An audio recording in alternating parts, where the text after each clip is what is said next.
Alright, time for another DraftScience video presentation. Alright, so, well, we're on to Slit. I figure I'll play this Michael Van Biezen video. I think I've played it in the past. And pointed out some flaws, but now there's, 3 times as many at least. And they'll concede nothing. So, they will never retract any of this. They'll never concede they shouldn't say the things they say. They'll never concede the bad physics that's in here, apparently, because it's a religion. They can't concede the fallibility of the Bible. They recognize that they made some mistakes. Then that puts a lot of their suppositions, if you want to call them that, their dogma. It makes it all kind of doubtable, and it is all doubtable. People really should doubt these people as authorities. Yes, they're very smart and they wear ties and blah blah blah blah blah. But some of it is just so bad that you could make a mocking video out of it. I mean, if I had a very small amount of integrity or character, I could just pull a bunch of clips out of here where he says things that, man, that would make him ludicrous as a scientist. In the context of the fact that they're just doing this storytelling, you could cut them some slack. But these are really important subjects, really important issues about the real physical universe, and that they're clearly wrong, and it clearly indicates that another theory might be right, that they might be walking down a dead end, and they just don't want to make any concessions to that truth. Welcome to ilectureonline, and now we're going to start a new series in a lot more detail about... Okay, so emphasizing a lot more detail. He wrote it right up here. Physics, optics, double slit interference in detail. Path length difference. In detail. He puts the word detail. So this is supposed to be the true story. Not the same old bullshit. light interference. So here we have an example where we have a double slit, and it's called Young's double slit because it's... Yeah, so, and it's called that, and it doesn't mean anything because they don't really consider it a double slit. They're just analyzing the single impediment. That's the only variable in the math. So they're going to mathematically analyze a double slit by mathematically analyzing the thing in the middle. It's the single impediment experiment. The Young double slit is not the double slit experiment. So there's just no point. I mean, it's so deceptive to say this is a proper way to analyze the experiment because it doesn't work. Their own math concedes they're not going to use the Young's point sources. They're going to take Young's point sources, which are the center of the opening. Those aren't going to be the point sources they're going to use in the math because they won't give you the right answer. They won't even give you any kind of answer. He's not going to get the right answer for the double slit, but he's not going to he wouldn't get the right answer for the single impediment if he used Young's analysis of two waves going through two openings, because it's wrong. Overtly wrong. There's two waves coming out of the single slit because there's two surfaces. There's 2 points of origin. So obviously in the double slit there's 4 points of origin. Again, for none of the critics to concede, yeah, that's the way it should be understood. I mean, that's the way it has to be understood. Did not concede after all of this. It just shows they don't care about the truth. Keep selling the lie. Experiments were first done by Young, and the write-ups were done by Young, in how light interacts when light shines. So Young was a doctor, an audio engineer, blah, blah, blah. Obsessed with waves, you could argue. It was his specialty. And so he made a specialty argument. Again, this isn't what you call unbiased physics. It seems the people asserting things are the ones responsible for the creation of things, and this shouldn't be the source. He's not an unbiased theoretician in the process. He's definitely had a bias, and people should have been a little bit applied a little more scrutiny. Through a double slit. At the far... The simple truth is sound waves and water waves don't, even in the double slit, do what water does. There is no correlation. If you do a real experiment, teasing out the real patterns created, the double slit pattern is completely different than the pattern you'll get from two openings for sound or two openings for water. So it doesn't even match in the double slit, it doesn't match in the single slit, and it doesn't match in the multi-slit. It doesn't work as an answer to the question of why is it happening. And here we have a screen at a very large distance away from the double slits. The distance between the slits, called D, is very, very tiny. Okay, so again, the distance between the slits is actually the distance between the interior surfaces. So it's not the foci of the waves he's drawing. So he's drawing scatter coming from the center of the opening, and that's not the mathematical variable. So again, he's sort of ambiguous there, sort of implying just by throwing an arrow in here that, oh, maybe it's this point, maybe it's that point. Clearly he's saying it's the distance between the slits, which means it's the distance of the impediments. And clearly that's what all the mathematics is done by. And it's clearly not the double slit pattern. Compared to the distance from the source here, the slits, to the screen on the other side. Now what's going to happen is when light shines through a very small opening, light diffracts. That's the case in any kind of wave. So it's the case in any kind of wave. It's also the case in any kind of scatter. So, scatter by some reasonable understanding that we have very tiny particles in the universe, and if we throw light through the little tiny particles, they will scatter. So even though he knows that if I put a lot of dirt in the Earth's atmosphere and then I shine light through it tangentially or perpendicular, the light will come out in all directions. So he knows scatter is a real effect that happens in the real universe all over the place, and it does exactly what diffraction does, in the sense that it spreads whatever you put in. What you put in will come out, a bunch of it that way and a bunch of it that way, always. Sound wave goes through a small opening, it will bend around the corners and go in all directions beyond the opening. Right, but that's not what's happening in this circumstance, because clearly your distance is not the center of the opening. So clearly you're conceding it's not going around this other surface. You're not even including it anywhere in the math. So you're not making, you're implying that diffraction only happens on one side. If water wave goes through a small opening, the waves will go all the way around the corner in all different directions. All right, so again, a comparison to water waves. Water waves don't create the double slit pattern. They don't create an envelope pattern. It's not the same pattern. And light waves are no different. When light waves... They are different. So again, he says they're no different. Okay, we're supposed to let him get away with all of this. Lights are working just the same way water does. It's not the same. It's clearly different. What's the excuse? Again, you can't concede that this kind of rhetoric is just propaganda. This is just a litany of little lies. And you're saying that isn't exactly what propaganda is. Just guilt by little associations. And so you're just creating these associations. Oh, light hung out with waves for decades. They were best friends. Blah, blah, blah, blah, blah. You can't admit this is just propaganda. Light waves go through a small opening, they will what we call diffract, bend around the corners and go in all different directions, which means that the light... So again, and we know that light will do exactly the same thing in any circumstance you create where you create the potential for scatter. I put a bunch of dirt, cloudy stuff in the water. The light will come out scattering. That goes to the top slit will essentially shine on all of the screen over here on the other side, and the light going to the bottom slit will also shine on the whole screen here on the other side. So the light actually won't. So that's another subtle lie, right? Because the real interpretation is, or any kind of real experience with the experiment, sort of indicates that the light that goes straight through, there is light that actually just goes straight through, and it's a lot of light, and especially in the single slit, it's a lot of light that goes straight through the middle.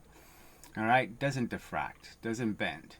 So the fringe patterns are only being created by light that bends. So every photon that goes through doesn't do the same thing. And that seems another clear fact, just really clear fact and just ignored, because though that would close Feynman's theory out, and we can't close him out. We can't say for sure, well, that won't work as an answer. Okay, the idea that it's just some sort of random God that just randomizes things. No, there's no random God. There's surfaces that are kind of obvious. So again, this is back to the whole Einstein theology. Even though Einstein became a great hero of the hidden variable, he didn't like hidden variables when they were attacking his theories. But yes, Einstein would have said, there are clear variables in this experiment. Let's not pretend there's no variables. I mean, the surfaces seem to be a clear variable. I don't know if Einstein would have said that. I'm just saying, it's not too hard to find a real reason instead of these phantasmagorical reasons. Which means the light patterns from both slits will come together everywhere along this slit. But if we So the truth is the light patterns will come together everywhere from the four sources, because they're really doing the work. So the four sources will create all of the divergence, all of the fringe pattern. Yes, the laser beam diverges a little. Don't get me wrong, over 10 meters it's going to diverge a little. It's going to spread. It's going to get bigger. It's a dot. But it's a minor amount compared to the fringe pattern, which requires a lot of change in direction. then take a look at the slit, what we'll find is we'll see regions where the screen is lighted up and you have a bright spot, and then there's regions where we have a dark spot, and it interchanges. Okay, so we also know that that's not really true either, right? I mean, there's big white lit spots and small dark spots, and big lit spots and small dark spots, and they don't get gradually lighter and then gradually darker the way they should. They don't create a pure sine wave type appearance in terms of the number of photons. They do seem rather bar-like. So there are real facts. Who cares? Again, this isn't about telling the truth. It's about defending an underlying belief system. They're Jehovah. They're telling you a Jesus story, and this is the defense of their Jesus story. And there's nothing else to this. It's that bad as propaganda. From bright to dark to bright to dark to bright to dark, and on both sides of what we call the central maximum spot. So in the very and also not indicated here is that, well, this is the in detail one, right? So the in detail one should indicate that, yeah, in these bright and dark circumstances start getting further and further apart from each other. They start getting larger and larger with distance from the center. So another fact just kind of ignored. Won't bother letting you know that's one of the facts. Center, they call this the central maximum. That's the spot directly across where the two slits are, and that's where the two beams come together, and you'll see a bright spot then.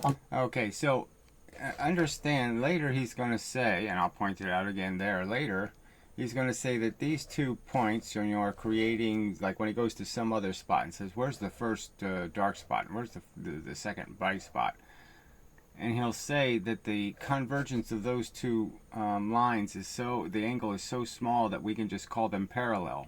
So even though we're going to call them parallel and say it doesn't matter that they're not parallel and they actually converge.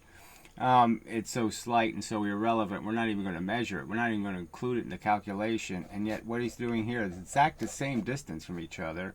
They're exactly as parallel as all the other lines he's going to draw. And yet he's pretending that, no, these are really important ones. So the place where I would argue it matters a lot, whether or not they're parallel lines or whether they're converging lines, and the place where it doesn't matter at all, they have it exactly inverse. This is a completely irrelevant bright, because this is not a diffraction bright. This won't happen by light diverging over distance. Light spreading, going at an angle, it means the spread gets wider and wider as you go further apart. That convergence happens inside of less than 1/4 of a millimeter. It's a tiny amount of, it's less than that. I mean, it's a tiny little spot on the screen, tiny. Infinitesimally small even, you could argue. So small. It's a little tiny pinprick on the screen where those two lines converge like that. All right, so it can't be accounting for anything. It certainly can't be accounting for the fringe pattern. That is the pattern that's being magnified with distance. The whole reason why you have the screen a distance away is because it actually magnifies the image, and therefore you're able to see it. But you won't magnify that. That's not going to get magnified. So this is the first really false dodge that a physicist should have figured out. Okay, that those converging lines in the center aren't getting bigger. They're not creating big nodes of bright. It's not happening. Can't happen. That's happening all within 1/4 of a millimeter or less. On either side of it, we have a dark spot, then we have a bright spot, dark spot. So the assumption is that it starts here in the center and it goes out, which is wrong. The place to start would have been here, okay, along the line, the plane of the slits. Because if you would have started there, okay, then you could understand the path length difference between the lines will exactly be the distance of the impediment. And then you would know that that's exactly how many wavelengths of difference there are at this location. So this is the certain one. This is the one you can always know for sure is the one that's on the same plane as your slits. That's the one that's going to be always right. Can't be wrong. They'll always give you the correct answer. It's either an on or an off, and it's explicit it's as accurate as your calculation of the distance of the slit. It's a guarantee. So they have the guarantee wrong. On bright spot and so forth, and that's called an interference pattern. The question now, right, and it's called that because of your theology. It's and it could be called a reconstruction pattern. It could be called after the divergence pattern. It could be called a lot of things, because what you're really just saying is that you're going to basically take something that goes through the slits. It's going to be changed by going through the slits, and then you're going to remake whatever it is. You're going to put it back together. I mean, I think that's the better analogy, of course, that you're breaking photons and then you're just remaking them. is why do we have an interference pattern, and how do we actually analyze it, and how can we find the intensity of the light at various locations on the screen relative to where the two slits are? Well, they'll do all of that with chicanery also, bad math, blah, blah, blah, and I can point that out when we get there, but that's in other videos, unfortunately. Well, for one thing, what we have to realize is that there is a path length to travel from the slit to a spot on the screen. And so again, he pointed to the slit, even though his D is the surface. It's not the center of the slit. It has nothing to do with the opening. The opening and these outside surfaces, as far as the math is concerned, they don't exist. They're not part of the experiment. So understand how big this deception is.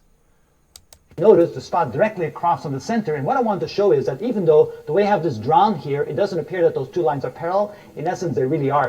So he just called them parallel. Now, even though in essence, they really are, when the whole point is they converge to create a point here, and so how can you create your big maximum bright if they're parallel lines? That doesn't make any sense. They can't be landing in the same location. How do you make a photon by having the light land 1/4 millimeter at different places? Who could that make sense to but a wave theorist, right? You have to be really deep into wave theory to think photons, like even from my monitor here, that somehow the photons are bigger than the pixels of the screen, much bigger. I mean, humongously bigger. I mean, 1/4 millimeter. It's not a small amount of space. I mean, that's an awful lot of place for one photon to be created. So they're obviously not parallel lines. It's a silly thing to say. Because, as I've drawn here, the distance between the slit is usually very, very tiny, and the distance across here is very large. Usually the ratio is somewhere in the order of 1,000 to 1 or something. It's a lot more than that, okay, frankly. I mean, so right there, I mean, it's a little detail, but it should be pointed out. I mean, 1/4 millimeter and meters is clearly a lot more than 1,000 to 1. So you're getting into the millions range. So, come on. I mean, realistically, a millimeter is 1,000th of a meter, right? Well, anyway, 1,000th? No. Well, anyway, never mind. Like that. So it's a huge distance to the screen. Yeah, exactly. Huge, huge, huge. Very small distance between the slits, so that essentially these waves are, in all intended purposes, parallel to. So he says, in essence, they're parallel to each other. There's absolutely no reason to see them as parallel. They're not parallel. They do converge. It's a fundamental part of what's happening. You're hitting one spot, one tiny location with the photons. You can't hit a whole millimeter with the and call that a single photon. I mean, or half millimeter. So it just doesn't make any sense. But it's just because this is just to defend a silly shortcut they're going to take in the mathematics. So this is supposed to be the in detail again. This is supposed to be the part where you get it right. This couldn't be anything other than just silly. 1 minute they're parallel, next minute they converge. 1 minute, no, it's nonsense. Parallel lines, by definition, you just don't play this game. Well, it's such a small angle of their convergence. It's such a small angle, we'll call them parallel. Why would you do that? To each other. So when they reach the other side, they've traveled a distance from the slit to the screen, parallel to each other, and they come together. And you can see that because this spot right here is directly across from the slits, the distance traveled by those two light waves, the path of that light there, is exactly the same. So when the waves... So it doesn't even add up in a real wave theory. You could argue that this one boxes them in a way that they're really stuck, okay, with not accounting for what the essence of the wave theory could be, which is that you have a number of waves and that a photon would be a collection of waves. Now they're stuck with just one wave. And now they're going to say it's some sort of electromagnetic thing, and I'm going to create a double size wave. I'm not going to create a second wave. I'm not going to... See, the clear answer could be the different path lengths could just be stating that you show up here because you have the straight line. And then when you have the divergent line, you'll show up here. And then when you diverge even more, you'll show up here. So it's a timing issue. So they've blown up any idea of a photon having the possibility of being a composite object where you have to hit with more than one wave has to land at the shore before the shore says photon. That theory is now eliminated because of this. So there's no, they can't even go back to that wave option, and now they're stuck with this one.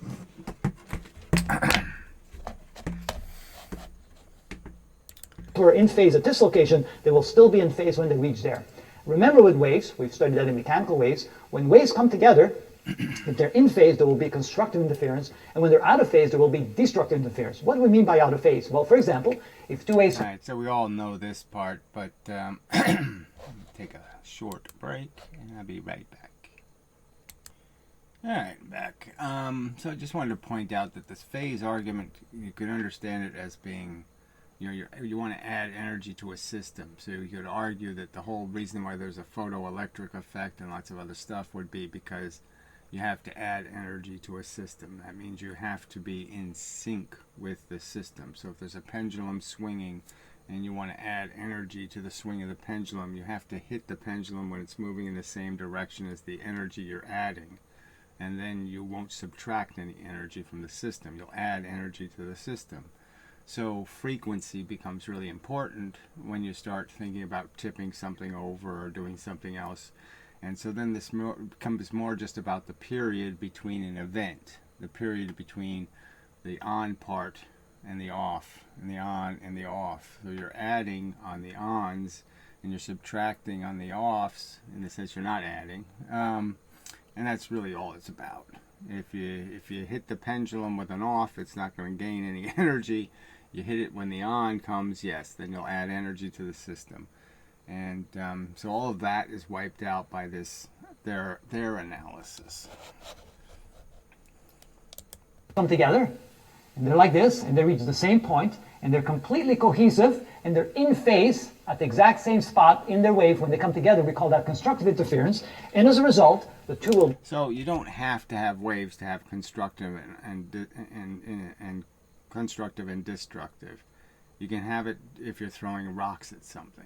Okay, so again, it's just if you want to tip something over and you're going to just throw rocks to do it, you know, if you throw the rock when it's leaning back, so you throw the rock and it moves this way, and then it bounces and it starts to move this way again, you throw another rock, well then you'll add energy to the system.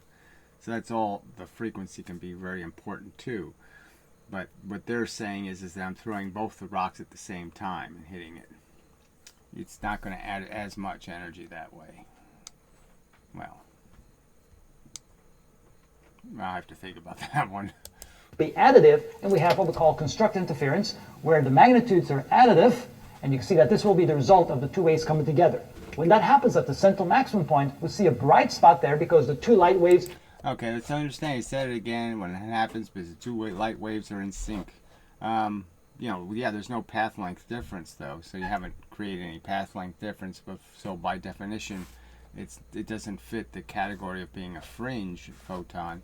And obviously it's hitting this tiny location. It's not going to make a big node because it's not spreading with distance again. So it's not following any of the rules of all the other nodes that will be created. All the other fringes that will be created by lines moving in the same direction. Alright, and only this one exception are the two lines moving in opposite directions and converging. Okay, so for lots of reasons, there's reason to understand that center is a fake. It doesn't happen. It's not a fringe photon. It hasn't been diffracted, essentially. Well, that's the wrong thing to say, because technically it has been diffracted, but the amount of diffraction is so slight, and it's you know, especially at a distance, and it's not going to create a node. It's not going to get larger the further away you move the screen. It's not magnified. Constructively interfere with each other and therefore made it a bright spot. But what happens when one wave comes in and the other wave comes in, and when they come in, they're exactly 180 degrees out of phase, 180 degrees out of phase. What you would understand with those were rocks is that you doubled the frequency. So if you were throwing rocks and you changed your out of phase, you don't destroy anything, you just make a new frequency. The rocks are never destroyed. So you don't change the fact that the rocks exist, but when you're hitting the pendulum, now the pendulum's swinging against you when the second rock hits. So you lost that energy.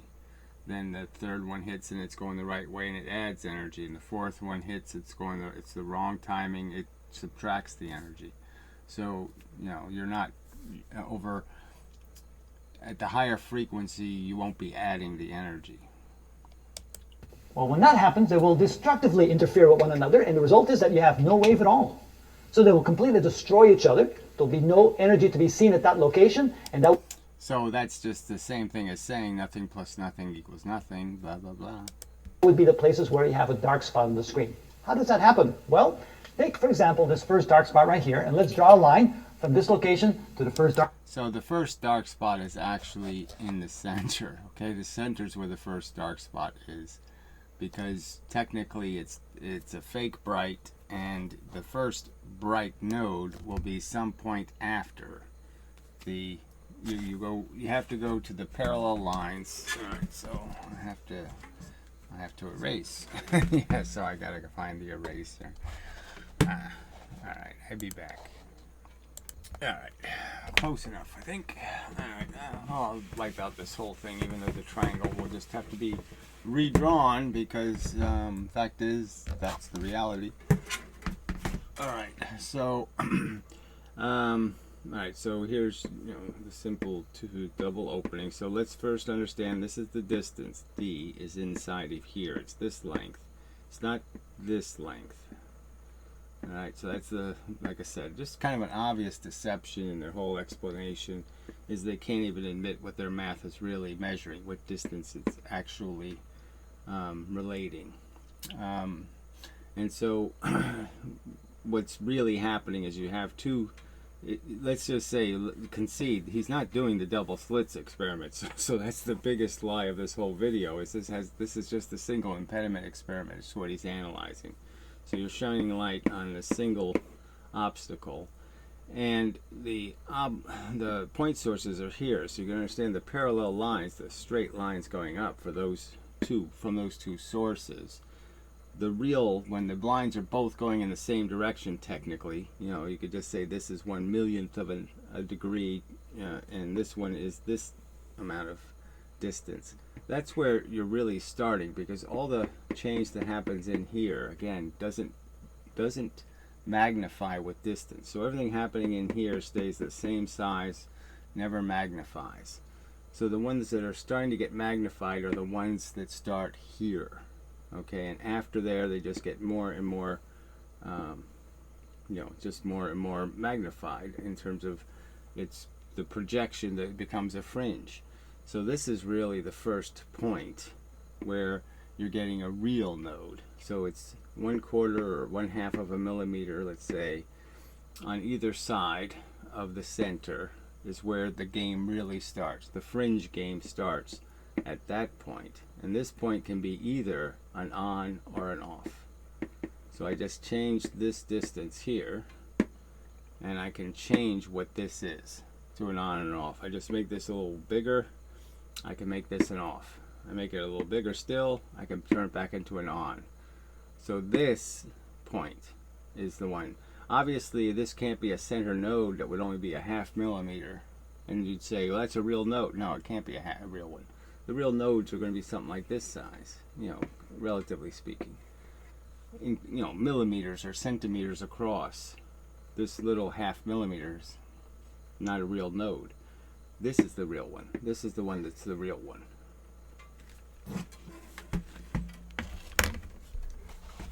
I mean, that's just basic geometry, and again, it's just totally made a mess of in this video. Feynman made a mess out of it in his lectures. There's no real world geometry here. This is all illusion geometry. And yes, it's difficult. You can't draw it right because you can't draw these huge differences in dimensions. But that doesn't really create an excuse for not explaining it right. The fact that you can't draw it right doesn't mean you should be allowed to not explain it right.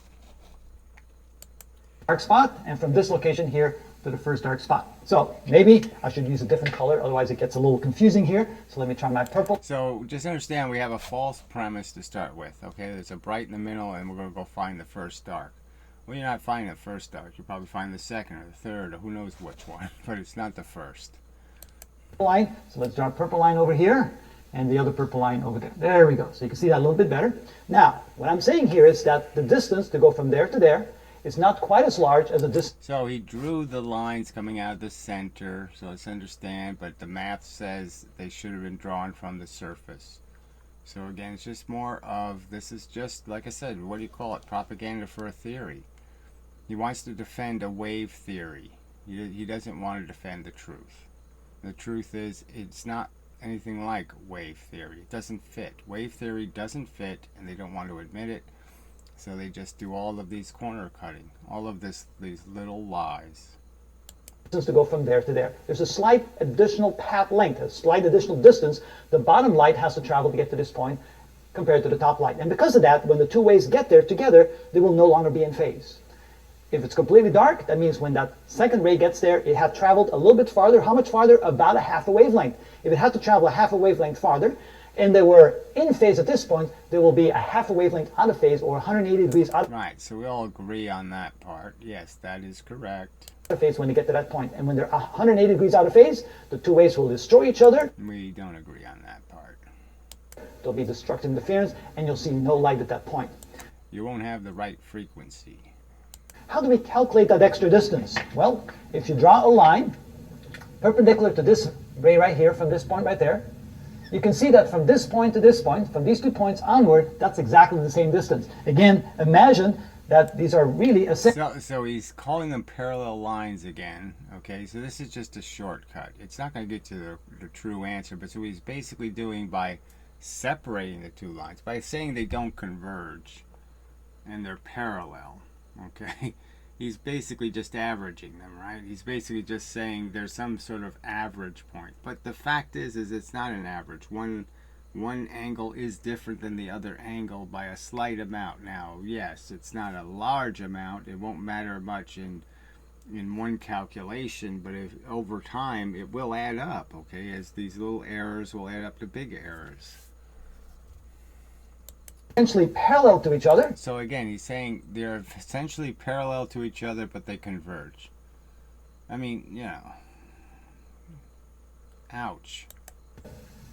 Because this distance is so small compared to that distance right there. So these. So and he didn't say that when he did these lines converging and hitting each other, right? And, you know, this distance is so small that how the hell could this be an odd? I mean, there's not enough light here. There's like 4 photons that travel here. How could I put bright here? Central maxima, 90% brighter than everything else. Well, how can it do all of that when it's only, you know, a tiny percentage of the total photons? Two lines are parallel from that point to that. From these 2 points, the distance here is exactly the same when you get to that point. So this here is the extra distance traveled. All right, so I'm just saying that he didn't draw them as parallel lines, but he's saying they are, and now he's saying these angles are all the same when they're obviously not the same angles. Now, if they're parallel lines, they'd be the same angles, but they're not. So again, it's just more, okay, math is precise, math is really holy, the sacred math, well, they just screw with it, who cares? We don't have to take it that seriously. This is considered what we call the extra distance. And how do we find out what that is equal to? Well, if this is the distance between the 2 slits, and this is the angle, call it theta, that these 2 rays make with that spot right there, so from there to there. And again, remember that this is the same angle for this ray as it is for that ray. Because so it's obviously not the same angle because they're converging. They're not parallel lines, so they're not the same angle. They're so close together. So we're talking about this angle theta right there, which is the same as this angle theta right there. So this is the opposite side. This is the hypotenuse. And so we can say that extra distance is equal to the hypotenuse d times the sine of theta. Now, the sine of theta is a very small quantity because theta is a very small quantity. These are very, very tiny angles. These are very small distances compared to this distance right here. So since it's a very small angle, we can say that this is approximately equal to d times the tangent of theta. When I say approximately... And then the tangent of theta is just about theta or something. So it's just a way of getting rid of having to do the tangents and the sines and the cosines. So, but it's not the truth. And the simple truth is that you can draw the geometry and understand it as it actually is and do the math the way it actually is. And I don't understand why exactly they have to do this cheat. Okay, because that's all it is a cheat. I mean, the simple fact is there's going to be 2 points. Okay, he's saying they're parallel lines. They're not, okay, to a source. And then he's just going to do this little trick to say this is the difference. And all that's doing is taking advantage of this and averaging this to this and calling it a center point. But you can do you can do it exactly the way it actually is, and it's not that much more complicated by just accepting that you got 1 point, the source. All right, I mean the sources are down here. They're at a fixed distance, you know that, and you're going to have them land in the same location. They're not going to be parallel lines. And you know this distance, and you can know this distance, and so then you can know this angle, and by side, angle, side, and blah blah blah, and then you can get this number here, and you know, and keep it real instead of cheating.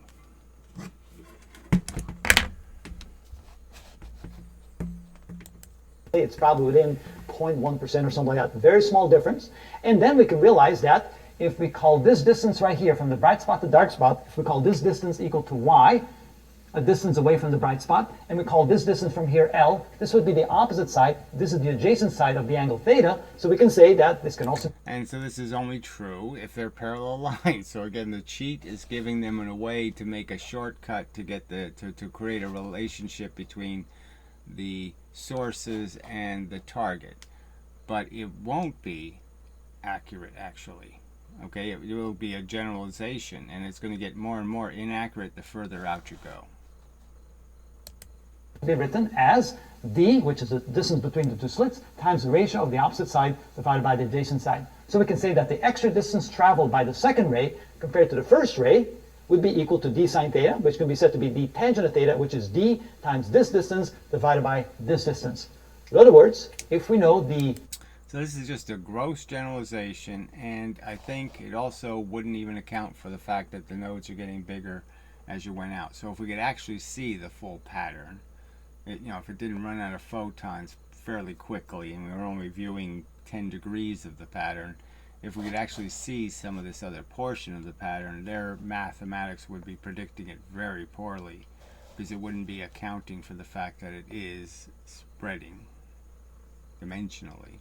And there aren't really straight lines here in terms of, you predict one location, you've predicted a bunch of other locations. It is true, okay, that from the 2 point sources, the two surfaces, again, just keep emphasizing that. These lines, okay, the vectors that are going out, where you'd have constructive. So say if I establish that this is an on here, and then I take a point out here, on a straight line, these aren't all ons as you go out. So it's these end up going in a parabola. Okay, so if you average them out, they end up not being straight spokes. Okay, but it's a slight parabola. So I'm over exaggerating it here. It'll tend to be pretty close, that it's just straight through. So if you figure out the pattern here as notches, it'll be the same as the pattern out here. But once you go a little further, there's a place where if you did take an actual straight line, it would be on here and it would end up being off here. Can't see that very well, but who cares? It's a subtle point. It's true though, blah blah blah. It's not part of this video. This quantity right here, dy over L, that's the extra distance traveled by the second wave. And if that extra distance traveled is, for example, a half a wavelength,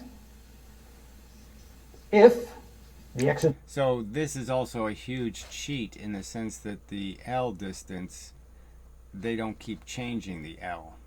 So for every place you go wider on the screen, the L is getting longer and longer, and they don't change it.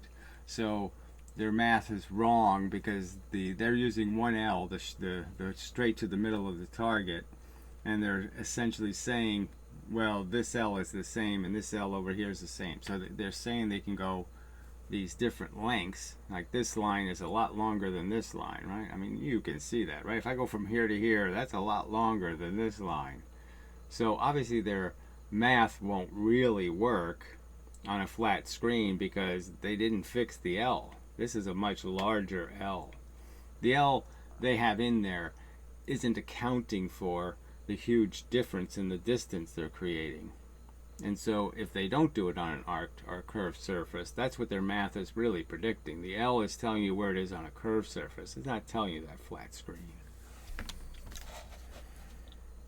distance traveled, distance, is equal to 1/2 of a lambda, 1/2 a wavelength. That will then put those two waves a half a wavelength out of phase. A half a wavelength is 180 degrees, and at that point there would be destructive interference.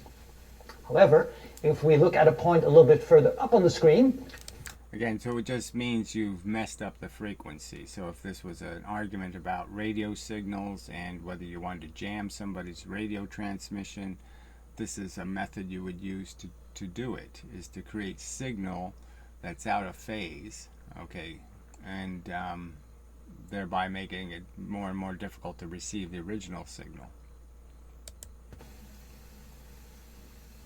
notice that would require a bigger angle, and let me use a different color. Let me see if my red pen works right here. There we go, it kind of works. So now we're looking at a larger angle theta, okay? So d sine theta, if theta is larger, that means there's going to be an extra distance traveled, which is now greater, so my extra distance travel. So again, it's parallel lines that he's really comparing, and they're not parallel. He's using the outside angle when he should use the inside angle, because those are the real angles. The fact is the two lines are creating a different angle.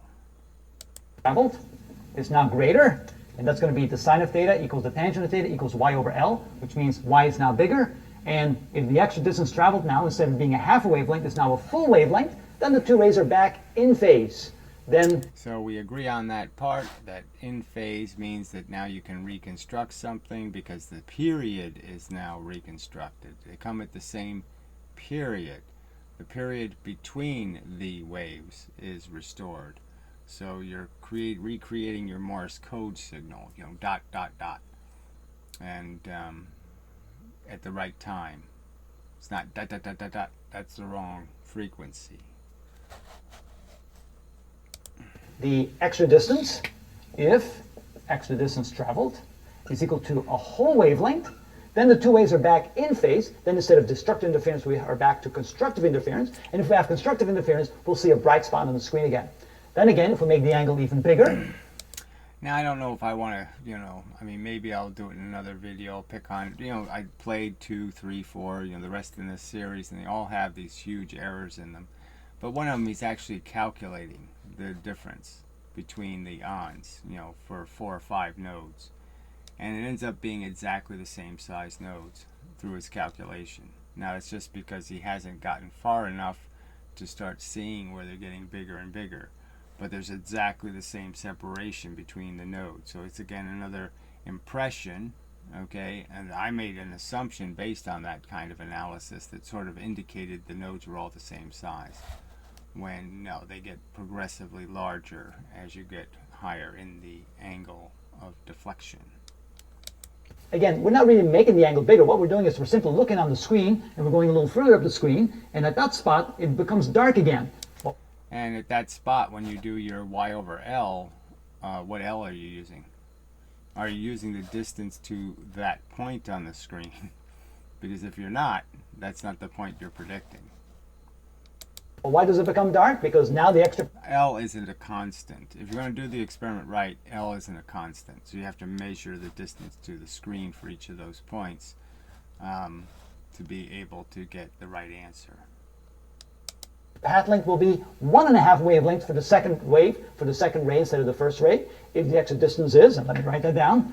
So if the extra distance is not equal to 1.5 lambda, then the two waves will be again a half a wavelength out of phase. A half a wavelength, 180 degrees, means there's destructive interference, and we'll see another dark spot. And then if we look a little further up the screen, to a point up there, so that the rays go up. This is, unfortunately, it does get very redundant, his videos, just because he's explaining something he's going to actually do in the next video, and there's no real point in doing, this extra bit, especially after he got so much wrong. This is the introduction video. So let's understand, the introduction video isn't the double slit experiment. He's titled it the double slit experiment, but there won't be any double slit experiments in the videos, okay, until he gets to maybe the nth math. It's not, he's not analyzing the right pattern. It's just completely not accurate. And should physics be not accurate? Overtly not accurate.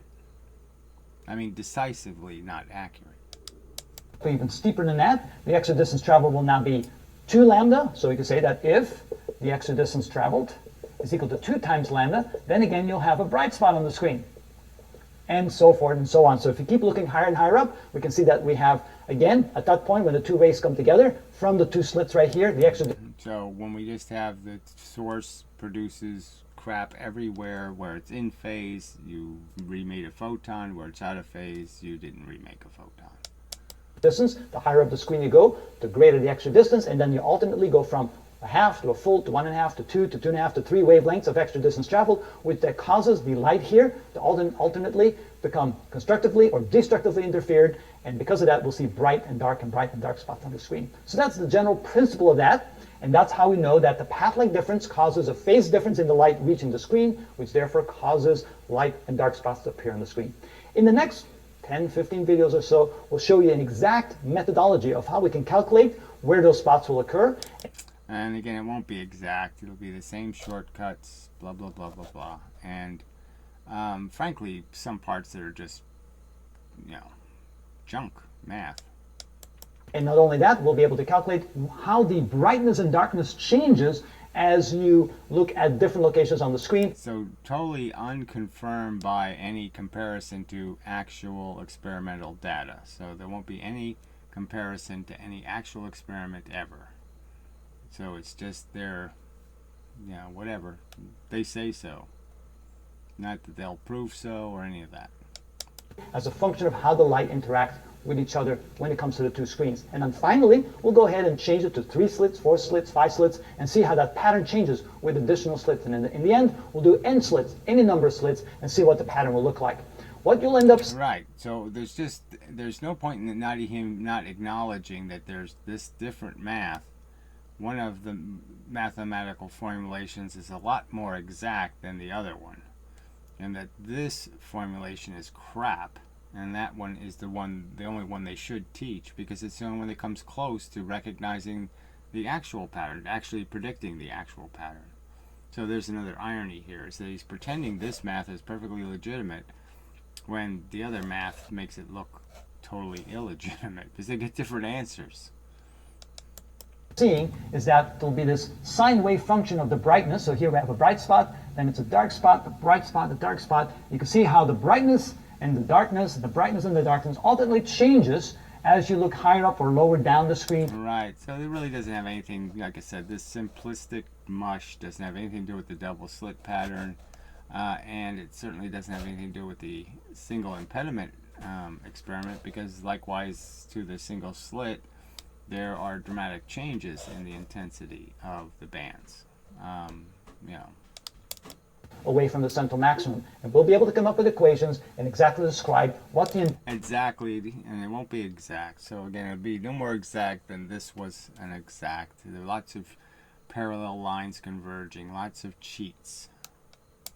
intensity will be at any location as a function of angle or as a function of position on the screen. So if you're interested in this and you want to understand this better, take a look at these videos. I'll try to explain it all for you. All right, so decision to make. Shall we bother going to the second one? And then the third one, and well, here's number 2 is right here. So let's play the beginning of this, because I think there's some whoppers in there. The rocket equation. It's a beautiful thing. Fuck you. No astronaut. Welcome to Electroline. Now we're going to take a look at how the No, there's nothing wrong with the rocket equation. That one's doesn't. It's not full of kinetic energy. The momentum equation. phase difference is created by having light coming through a Young's double slit, and then looking at the screen over here some distance away, and of course normally this is a very large distance, let's call the distance L, away from where. So he's doing the same, this is the part where, he really should not be this redundant. Let's pick up where we left off by restarting. That shouldn't be happening. Where the slit is, and then if we look some distance up away from the central maximum, so this location right here is the central maximum, because so again, it's called the central maximum even though there's nothing to create it except two converging lines that don't get bigger with distance and can't possibly be maximum. There's no source of maximum number of photons. There's no reasoning that justifies that statement provided. Okay, the two converging lines, equidistant lines, can't produce a maxima. there the distance from both slits is the same, and therefore there's constructive interference right here, and we develop a central maximum, which means that there'll be a bright spot in this location. So this is drawn really horrible, because he's essentially saying this is the center, and that's in the center in front of one of the slits. So he obviously hasn't drawn it very well. So, I mean, I know that's a minor thing to pick on, but come on, the center is, clearly here, not way down here. So this will be a bright spot. But then if we look some distance away from the central maximum, what will be the intensity there? Well, that depends upon the phase shift. And what does that mean? Well, if the bottom ray has to travel a greater distance than the top ray right here, the greater distance here can be expressed as the slit distance between the two, which is D. So it's really the same video, right? I mean, he's just redoing the other video. It doesn't make much sense, blah, blah, blah. Times the sine of the angle theta. And of course, that is very similar to d times the tangent of theta, provided, of course, that the angle theta is very small. And typically, since this is a very small angle, because the distance d is a very small distance compared to the distance of the screen. And if we then say that the tangent of theta is equal to the opposite side over the adjacent side, the opposite side is the distance y away from the central maximum, the adjacent side is the distance. So the angles aren't, because they're not parallel lines, all these angles aren't the same, blah, blah, blah, blah, blah. So clearly not accurate. To the screen from where the double slit is, we can also write this as d times y over L. So that's an approximation, and it's a very... Yeah, okay, so it's an approximation. And it's not a very good approximation if you if you want to analyze what the part of the pattern that we don't see is. So you assume that there's pattern where we can't see it because the number of photons is limited. And if you go into those areas, your math starts not predicting anywhere close to the right locations. very good approximation if the angle is very small. But still, we're still trying to figure out what we mean by the phase difference by the time we get to this point. Well, it turns out if the two waves are in phase when they start, and since the bottom wave has to travel a certain distance greater than the top wave, then by the time the two waves get together at this little point right there, you can see that the bottom wave has to travel this much greater. So obviously, as you go in these two different points, as I've pointed out, you're really talking about two arcs around these two centers. So it just depends on which one you're saying is, which way you're going. If you're going this way, then yeah, this line, the one on that side, has to get longer. And if you're going this way, you draw it differently. You just draw it the other way going. The other line is the one that has to get longer. So right and left is really important. It's totally ignored here, blah, blah, blah. That's the same distance as what we have over here. That's d sine theta. Then they'll be out of phase. And how much out of phase depends upon the relative size of the wavelength and the extra distance traveled. So what we can say is that the extra distance traveled is going to be equal to some fraction times the wavelength. So f stands for fraction of the wavelength. And let's now try to determine what that fraction is. The fraction will determine the phase difference. All right, so let's say, for example, that the extra distance traveled is equal to, let's say, 100 nanometers. All right, so this is quite useless, actually, so we won't bother with this, because this is just, we already know that, yeah, you can be a quarter out of phase, you can be 2/3 out of phase, or you can be completely out of phase, and then likewise. And none of that actually equates to the actual pattern, in the sense that the actual pattern doesn't actually show up that way. We don't see it as being a very gradual getting light and then getting dark and then getting light and getting dark. It doesn't do it gradually. So there's no evidence that this is actually anywhere close to what the experiment actually produces. So why assume this is the phenomenon? How much bright you see has something to do with other factors like variance in the wavelength of the light you're putting in, because you can't get perfectly monochromatic light. So the frequency could be in a range, and that range of frequency is causing the spread of the light. And also the fact that the distances can have variance in it. There's lots of atoms sticking out here and there, lots of imperfections in how perfect the two slits are aligned. Are they perfectly parallel, the two? All that kind of stuff. And all that will make it blur, essentially. So we're not seeing the fringes as their cleanest, most pristine and precise manner. We're seeing them fudged. And that's why the brights are lighter. It's because we're spreading, we're blending, we're blurring, okay, the image. And you can't blur nothing, right? Nothing can't get blurred. Okay, only the something can get blurred. You can only blur a color on a piece of paper. You can't blur invisible. So what we're really seeing is just a blurred pattern, based on the fact that we don't have precise enough crap going in to create a perfect, clean pattern. All right, that's probably enough. Don't want to distract from just the basic point that this is just clearly propaganda. It's not stated with any kind of warning. We're not being serious here. We're not doing real physics. We're just doing an argument for a wave theory. And so we're going to cut all kinds of corners. And it's just so obvious. Again, his drawing doesn't match what he's arguing. He draws it from the center of the opening. The distance is not between the two centers. So clearly, his math has conceded that the origin of the wave is not the opening. The opening's kind of irrelevant, and the surface is all you need. And then he's saying it's the double slit when he's only accounted for two surfaces. That's not the double slit. So it's really bad, and it's just they have a religious belief in their wave fields, their fields that wave, whatever, their ether, and they won't say that word, but that's all it is some sort of ether theory, some sort of medium. Sound is a medium. Water waves are clearly a medium. of stuff that is forced into association, bullets that are tied together with string. Water molecules are connected to each other. Atmospheric molecules are forced to bang into each other. That's not happening to light. But anyway, the quanta of force that light is a byproduct of.